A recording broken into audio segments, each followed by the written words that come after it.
make them feel so that they won't come back. And I'm like, okay, which is it? But like, for example, I had a hard time with the temple ceremony. And I was, as you said, trying to do everything I'm supposed to do to be a good Mormon girl. And so I could not go to the temple and listen to the temple ceremony because it said things like, you will promise and vow to obey your husband. And I'm like, I'm not obeying anybody, and it really bothered me. And there was so much emphasis on the women being the helpmate and just there as a support system for the man. And I was like having a really hard time for that. But I wanted to obey the rules. So I thought, I know, I'll become a temple worker. And that way I don't actually have to sit and listen. But, so it definitely like the letter of the law versus the feeling of the spirit of the law. And so I became a temple worker where I just was one of the women that helped people get their stuff and helped people go from one room to another and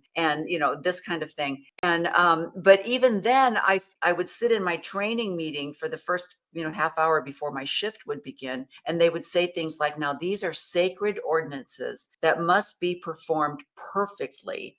And so if you see someone putting their robe on the wrong shoulder or tying it incorrectly or not removing something before they put in another article of clothing, you must correct them immediately. And I was like, okay, I already, that's my job. So that's what I'll do. And then we would actually get in there and they'd say, no, don't say anything. You don't want to embarrass them. You don't want to make them feel so that they won't come back. And I'm like, okay, which is it? Either this is really important or it's not important,